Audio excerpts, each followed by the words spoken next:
Sir నమస్తే అండి. రేవంత్ రెడ్డి గారు అక్కడ మాట్లాడని ఇంగ్లీష్ తీరు చూస్తుంటే కొంతమంది నాయకులు యువతకి ఆయన ఏం చెప్తారు అసలు ఆయన మాట్లాడిన తీరున అలా ఉంది ముఖ్యంగా అని చెప్పేసి 14 నుంచి 16 సంవత్సరాలపు ఉన్న విద్యార్థులే సరిగ్గా చదువుకోలేదని చెప్పేసి దానికి వ్యతిరేకంగా కొంతమంది కాంగ్రెస్ నాయకులు చెప్తున్నారు. నిన్ననే ఒకటి పత్రికలలో వచ్చింది, మెయిన్ పేపర్లలోనే వచ్చింది. సర్వే ప్రకారం ఏంటిదంటే 14 నుంచి 16 సంవత్సరాల పిల్లలు సెకండ్ క్లాస్కి సంబంధించినటువంటి పాఠాలు ముంగట పెట్టి చదువురు అంటే చదవలేనటువంటి పరిస్థితి. కేవలం 42% మంది మాత్రమే చూసి చదివేటటువంటి పరిస్థితి.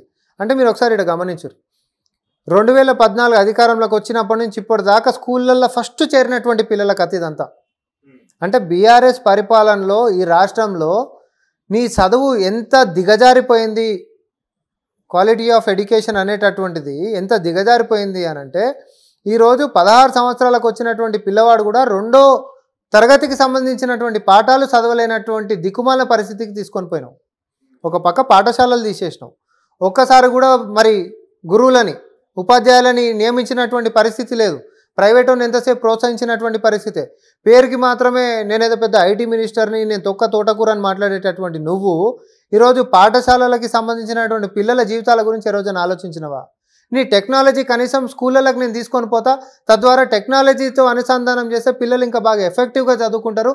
పక్క రాష్ట్రాలతోటి పోల్చుకుంటే తెలంగాణ బిడ్డలు ఇంకా స్వశక్తితోటి వాళ్ళకంటే ఉత్తీర్ణంగా మన పిల్లలు పాస్ అయ్యేటటువంటి విధి విధానాలు ఒక ఎంటికమందం అనేది ప్రయత్నం చేసినాం మీ బతుకులకి. చేయలే కాదు కదా, పాపం మూట కట్టుకొని ఈరోజు వేలాది స్కూళ్ళని తీసేసినటువంటి పరిస్థితి ఈ రాష్ట్రంలో. వీళ్ళు ఈరోజు వచ్చి బొంకుతూ ఉంటారు, మేము అట్లా అభివృద్ధి చేసినాం, మేము ఇట్లా అభివృద్ధి చేసినాం అని చెప్పి. ఇండస్ట్రియల్ మంత్రి నువ్వే ఉండే కదా, 7 సంవత్సరాల నుంచి వాళ్ళకి ఇవ్వాల్సినటువంటి రాయితీల బకాయిలు ఇవ్వకపోతే కొన్ని వేల ఎంఎస్ఎంఈలు మూతపడ్డటువంటి పరిస్థితి. మీరు చేసినటువంటి ఏ పని కూడా ఒక్కటంటే ఒక్క పని, ఇక అతిపెద్ద కుంభకోణాలంటే కాళేశ్వరం అయినా, ధరణి అయినా, ఇరిగేషన్ ప్రాజెక్టుల పేరుతోటి మీరు చెప్పిన ఆఖరికి నాటుతున్నటువంటి మొక్కల పేరు మీద, ఆ మొక్కల పేరు మీద మీరు వేసుకున్నటువంటి కండువాల దాకా కుంభకోణాలే ఉన్నాయి. మీ బతుకులకి ఏ ఒకటన్నా నిజంగా నిజాయితీగా, నేను అందుకనే మళ్ళీ అంటున్నా, సూట్ వేసుకొని ఫ్లూయెంట్గా ఇంగ్లీష్లో మాట్లాడినంత మాత్రాన దొంగ అనేటోడు 10 సంవత్సరాల సంది ఇట్లా దోపిడీ చేసుకొని తిన్నాడు. కానీ ఊర్లలో చదువుకొని అయినా కూడా జనాల మన్ననలతోటి ప్రశ్నించుకుంటా తెగిడుపు అనేటటువంటిది వెన్ను చూపకుండా ఈరోజు ముఖ్యమంత్రి స్థానంలోకి వచ్చి భాషతోటి సంబంధం లేదు, భావంతో నా రాష్ట్రానికి వనరులు ఎట్లా రావో అని చెప్పి ఛాలెంజ్గా తీసుకొని వచ్చి ఈరోజు నెల రోజులలోనే సాధించి చూపించినటువంటి ప్రజల ముఖ్యమంత్రి రేవంత్ రెడ్డి గారికి, లేకపోతే పొంకనాలు కొట్టుకుంటా ఈరోజు పేపర్లలో మాత్రమే పబ్లిసిటీలు చేసుకుంటా సినీ తారల చుట్టూ తిరుగుకుంటా పాలన చేసినటువంటి కేటీఆర్కి చాలా తేడా ఉంది. ప్రజలు దీన్ని గమనించిండ్రు. మీ బూటకపు మీ వేషధారణలు, లేకపోతే మీ సుఖ సంతోషాల కోసము, మీ భోగభాగ్యాల కోసం పరిపాలనని 10 సంవత్సరాల నుంచి ఈరోజు ఆర్థికంగా ఈ రాష్ట్రాన్ని ఎంత ముంచాలనంత ముంచారు. ఒక ఆర్థిక క్రమశిక్షణ ఎక్కడ లేదు. ఒక చిన్న ఉదాహరణ నేను చెప్తా. ఇప్పుడు మనం ఔటర్ రింగ్ రోడ్ నాగనాక్రామ్ కూడా అవతల పక్క పోతే ఔటర్ రింగ్ రోడ్ పొంటి బైసైక్లింగ్కి సంబంధించినటువంటి ట్రాక్లు వేసారు. మీరు అందరికీ తెలిసే ఉంటుంది. ఆడ ఎన్ని కోట్లు పెట్టేసిండు. సైకిళ్ళు దొక్కుతున్నటువంటి పరిస్థితి ఆడ ఏ రోజైనా చూసిర్రా? పొద్దున్న లేస్తే బర్రెలు పోతాయి, బర్రెల దొడ్లు అయినాయి. అవి ఎవరికి ఉపయోగము? ఈ ఆర్థికపరమైనటువంటి క్రమశిక్షణ అనేటటువంటిది కనీసం నువ్వు ఎవరు పర్పస్ కోసం పెట్టినా వాళ్ళ పర్పస్ కోసం కాపాడుతున్నటువంటి పరిస్థితి అని ఉందా? ఒక ఉదాహరణ మాత్రమే నేను చెప్పిన. హరితహారం అని చెప్పి మొక్కలు నాటిరు. మొక్కలు ఏమైనా లెక్కలేమో 10,000 కోట్ల పైన రాసిర్రు. మొక్కలు ఏమైనా అంటే బర్రెలు తిన్నాయి అంటున్నావు. అంటే ఈ కుంభకోణాలు పెట్టేటప్పుడు వేసుకొని ఫోటోలకు పోజులు ఇచ్చేటటువంటి కండువాల దాకా కూడా కోట్ల రూపాయల లెక్కలు రాసి దుర్వినియోగం చేసినటువంటి మీ పరిపాలన వద్దు. ఈరోజు ఒక 2 రోజులు లేట్ అయినా సరే రాష్ట్రానికి వనరులు ఎక్కువ కావాలి, ప్రజలకి స్వేచ్ఛ స్వాతంత్రాలు కావాలి, ఆర్థికంగా పరిపుష్టం కావాలి, ఉపాధి ఉద్యోగాలు కావాలి, ఆరోగ్యము విద్యా వైద్యం అనేటటువంటిది ఏదైతే ఉందో దీనికి పెద్దపీట వేయాలనేటటువంటి ఒక దృఢ సంకల్పంతో ముందుకు పోతున్నటువంటి కాంగ్రెస్ పార్టీకి, దీనికి అధినాయకత్వంగా ముందుకు నడిపిస్తున్నటువంటి ప్రజల ముఖ్యమంత్రి రేవంత్ రెడ్డి గారికి ఆయన యొక్క చిత్తశుద్ధిని ప్రజలు ఎవ్వరు శంకిస్తలేరు, స్వాగతిస్తున్నారు. 6 నెలల బీఆర్ఎస్ పార్టీ అనేటటువంటిది అంతరించిపోతుంది. ఎందుకు అనంటే నిలబడ్డటువంటి కార్ల కోతుల గుంపు పడ్డట్టు ఓ దానికి ఎవరికి నడపనీకే రాదు. అది స్టీరింగ్ని కొరుకుతుంటుంది, ఒకటేమో సీటును చింపుతుంటుంది, ఒకటేమో డిక్కీల తలకాయ పెడుతుంది, కిందికి కాలు పెడుతుంది, ఇంకోటేమో టెర్రస్ మీదకి ఎక్కుతుంది, ఒకటి విండోలకి బయటికి డొల్లుతుంటుంది. ఇట్లుంది అలా కథ. బీఆర్ఎస్ పార్టీ సోషల్ మీడియా కథ ఎట్లుంది అనంటే ఆగిపోయిన కారు మీద కోతుల గుంపు పట్టి ఉన్న కారుని కూడా చెల్లాచెదురు చేస్తున్నటువంటి పరిస్థితి. 6 నెలలు పడుతుంది. వాళ్ళ స్టైల్ ఆఫ్ ఫంక్షనింగ్ మార్చుకోకపోతే, వ్యక్తిగతంగా దూషణలు గిట్ట వాళ్ళు ఆపకపోతే తెలంగాణ ప్రజానికం క్షమించదాలని అహంకారపు మాటలు ఇప్పటికైనా బంద్ చేయాలి. మీ అహంకారం దింపాలని అధికారంలోకించి దింపిరు మిమ్మల్ని. ఇంకా దిగలేదనుకో రాజకీయాలకించి పక్కకు జరుపుతారు. ఒకవేళ ఇప్పుడు హైకోర్టులో ఉన్న ఈ బస్సుకు సంబంధించిన పిటిషన్ అది రద్దు అయితే కనుక మీకు మైనస్ అయ్యే ఛాన్స్ ఉంటుంది కదా. ఏది రద్దు ఏదనేది కాదు, తెల్ల కాగితం మీద పారదర్శకంగా పరిపాలన మేము చేస్తున్నాము. మేమేం పథకం పెట్టినాము, ఎవరు కోర్టుకి ఎట్లా పోయారు, కోర్టు నిర్ణయం ఏమిచ్చింది. కోర్టు అనేటటువంటిది ప్రజలకు సంబంధించినటువంటి ప్రజలకి మేలు చేసేటటువంటి నిర్ణయాలే ఇస్తుంది. ఖచ్చితంగా ఏదున్నా తెల్ల కాగితం మీద ఉన్నట్టే పరిపాలన. మేము వచ్చినప్పటి నుంచి లెక్కల కాడికించి మొదలు పెట్టుకుంటే ఆఖరికి దావోస్ పోతే ఎవరెవరు వస్తున్నారు మా ఎంబడి అనేటటువంటి దాకా పారదర్శకంగా మేము చూపిస్తున్నాం. మీ బతుకులకి ఏ రోజన్నా ఈ 10 సంవత్సరాల గట్లో జీవో బయటికి తీసుకొచ్చి ప్రజలకు చూపించింది ఏ రోజన్నా ఉండేనా? Teja I'm asking you straight question. 10 సంవత్సరాల సంది ఏ ఒక్క జీవోనన్నా బయటికి తీసుకొచ్చి చూపించింది ఉండదా? కోర్టు మొటికాయలు వేసి జీవోలు అనేటటువంటిది పారదర్శకంగా నువ్వు ఆన్లైన్లో పెట్టాలి, ఆ వెబ్సైట్లలో ఉండాలి, మీరు ఎందుకు పెడతలేరు అని చెప్పి మొటికాయలు వేసినా కూడా సిగ్గులేదు వీళ్ళకి. పెట్టలే ఏ రోజు. లక్షలాది చీకటి జీవోలతోటి పరిపాలనని సొంతోళ్ళ కోసము కాజేసుకున్నటువంటి దాని పరిస్థితి మాత్రమే ఉంది. ఆఖరికి ఈరోజు వచ్చింది పేపర్లలో ధరణి అనేటటువంటిది ఇటు కలెక్టర్లకి ఇటు అధికారులకు తెలియకుండా మొత్తం కూడా అన్నిటినీ కూడా లెక్కలు మార్చుకొని భూములు కొల్లగొట్టినటువంటి ఆ దోపిడీ దొంగలు ఎవడు? అంతటి ఉన్నతాధికారులు ఎవడు? ఆ ఉన్నతాధికారులకి చెప్పినటువంటి ఈ సూటుబూటు దొంగలు ఎవడు? ఇది ఎవరు అనేది ముందుకు వస్తుంది. సూట్ వేసుకొని బూట్ వేసుకొని ఫ్లూయెంట్లలో మాట్లాడినోడు వస్తాడా, లేకపోతే ప్రజలని పచ్చిబట్టతోటి కోసిన వాళ్ళు అందరూ కూడా బయటకు రావాలి కదా, వస్తారు. కాంగ్రెస్ పార్టీ ఒక పక్క అవినీతి పరులని ఏరివేసేటటువంటి ప్రక్రియ మొదలుపెట్టింది, ప్రజలకు మేము ఇచ్చినటువంటి హామీలను నెరవేర్చేటటువంటి ప్రక్రియ మొదలుపెట్టింది. భవిష్యత్తు కార్యాచరణ గురించి కూడా ఎట్లయితే తెలంగాణ సమాజం ఆకాంక్షలను నెరవేర్చుకుంటూ ఉంటుందో దాని గురించి కూడా ప్రక్రియ మొదలుపెట్టాం. దానికి ఉదాహరణే కేంద్రం దగ్గరికి మేము పోతే కూడా హక్కుల గురించి కొట్లాడినటువంటి తీరు.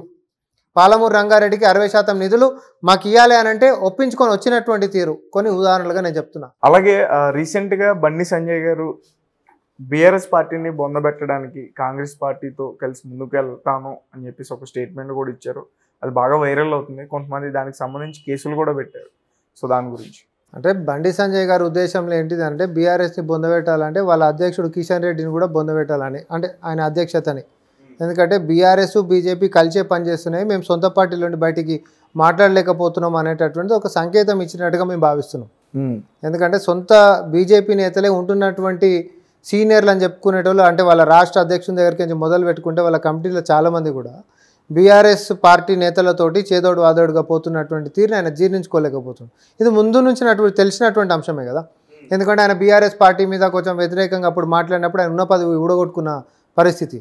తర్వాత కల్వకుంట్ల ఇంట్లో వాళ్ళని అందరినీ జైల్లో పెడతాం అనగానే గోడలు అలగొట్టి ఆయననే తీసుకొని జైలు వేసినటువంటి పరిస్థితి. ఇవన్నీ ఆయన అనుభవించండి. కాబట్టి అట్లా కిషన్ రెడ్డి మీద ఎట్టి పరిస్థితులలో బీఆర్ఎస్ పార్టీతో వాళ్ళ యొక్క రాష్ట్ర అధ్యక్షుడిని ఆపాదించుకొని వీళ్ళని బొందబెట్టాలనేటటువంటిది ప్రజలకి మా పేరును వాడుకొని చెప్పినటువంటి తీరుగానే మేము తీసుకుంటున్నాం తప్ప అంతకుమించి వేరే ఏముంటుంది. ఇక్కడ బీజేపీ అసలు ఏముందని చెప్పి రాష్ట్రంలో ఇంకా దాన్ని బొందబెట్టనీకే. కాబట్టి బీఆర్ఎస్ని పెట్టాలంటే బీఆర్ఎస్ని బొందబెడితే కిషన్ రెడ్డి అండ్ టీం కూడా మొత్తం కూడా బొందబెట్టిపోతారు అనేటటువంటి ఆయన ఉద్దేశంగా మేము తీసుకుంటాం. Okay, right. అలాగే కేటీఆర్ గారు 6 నెలల్లో మీ ప్రభుత్వం తీరు మార్చుకోకపోతే 6 నెలల్లో కాంగ్రెస్ ప్రభుత్వంపై ప్రజలు తిరగబడతారు అని చెప్పేసి చెప్తున్నాం. అంటే కేటీఆర్ బీఆర్ఎస్ పార్టీకి సంబంధించి అనబోయి కాంగ్రెస్ పార్టీ అన్నాడు, అంతే. పదం అది మార్చాలి.